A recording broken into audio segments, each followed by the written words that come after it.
So today I want to talk about attention.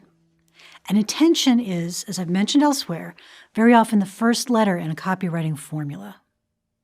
And a lot of advertising revolves mostly around attention because if we can't capture the prospect's attention, the audience's attention, we really can't do anything else. We do live in an environment with a lot of distraction, with a lot of competition for our time and attention. And so content marketers need to get really, really smart about how to capture attention and how to sustain attention. Now, there are a number of components to this, but the primary one I'm going to talk about today is headlines. And that's because if the headline doesn't work, nothing else will either. And this is one of the quickest, most beneficial things you can do as a content marketer, as opposed to someone who's good at writing. You know, somebody who maybe has a degree in creative writing, they're good at putting words together, they're creative, they have a good voice. The ability to put together a good headline is really a bit of marketing craft that takes all your talents as a writer and it really, really amplifies them and makes them incredibly more effective. At the end of this lesson, you should be able to identify and recognize where to look for effective headlines and formulate new ones. So let's get started. So one thing you should understand about the headline, a headline has one job, and that's to get the first line of the copy read, or the first few seconds of the video watched, or the first few seconds of the audio listened to. That's all the headline really is for. It doesn't have to educate the prospect. It doesn't have to do anything other than just get their attention and get them to start consuming the content. And in fact, the role of the first few lines or the first few seconds of your content is to get them to keep reading the content. And as the audience member gets, sort of sucked in and gets off and rolling and gets engaged and gets interested, then we start doing all of the marketing craft. We start giving them benefits and we start overcoming objections and all of those sales techniques that we use. But the role of a headline is just to get them reading it. So it is a common best practice to write your headline first.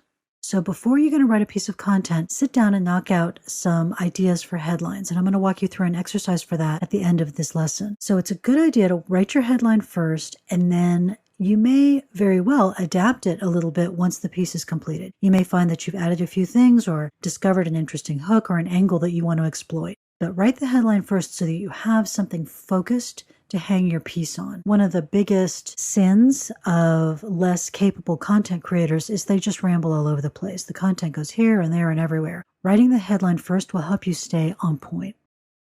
So my first tip for you on headlines is to steal them, which I know sounds kind of scary or strange, but there are some people out there who are crafting beautiful headlines that you can adapt, creatively adapt. You're not going to run them as is, but you can adapt headlines that are working well for your own content.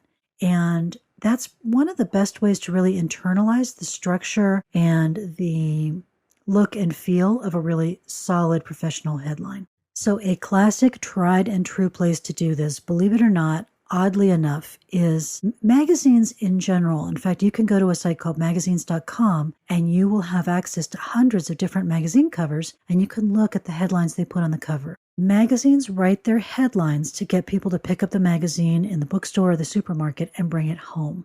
So headlines matter a lot to magazines, and they will tend to put their most capable, experienced writers and editors into the job of getting the right headlines on the cover. And headlines for popular magazines tend to work even better.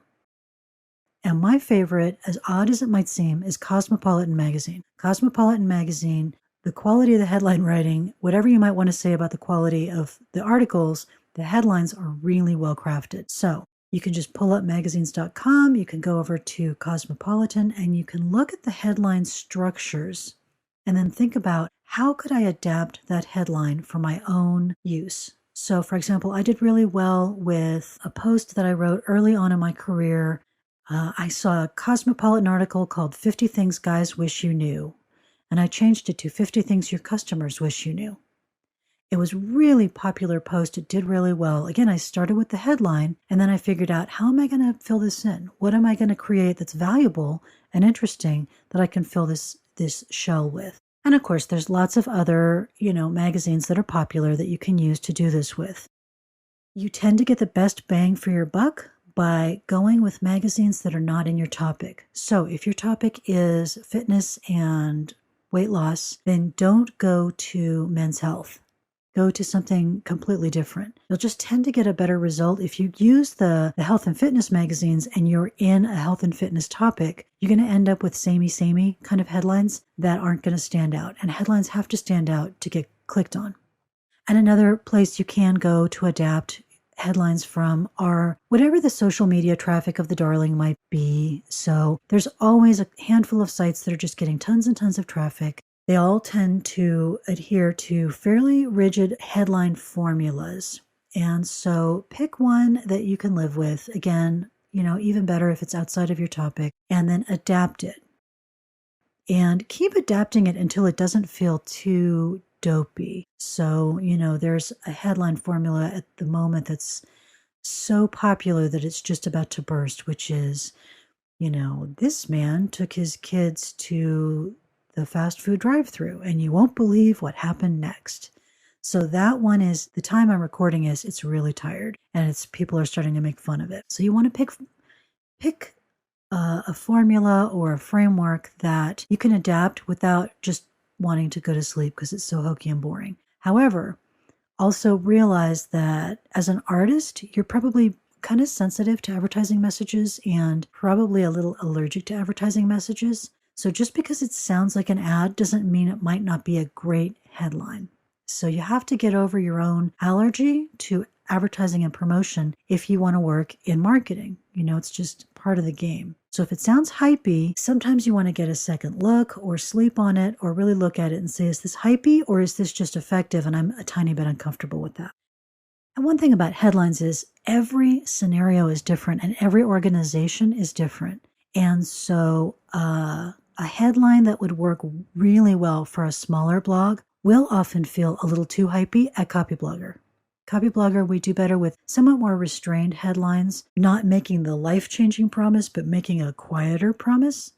But that's because our readers are students of advertising and marketing, and they've just seen it all, done it all when it comes to the big promise headlines. However, your scenario might be really different.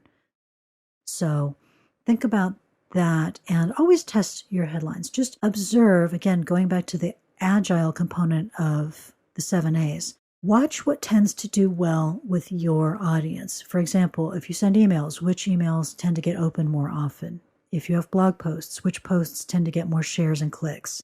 There are sometimes certain words, that will do really well with one audience and they just kind of fizzle with another. Words like breakthrough or any of the kind of power advertising words. Okay, so you can go a long way stealing headline ideas from people who are doing it well and then, of course, creatively adapting them to your own content. But that's not the only thing to keep in mind.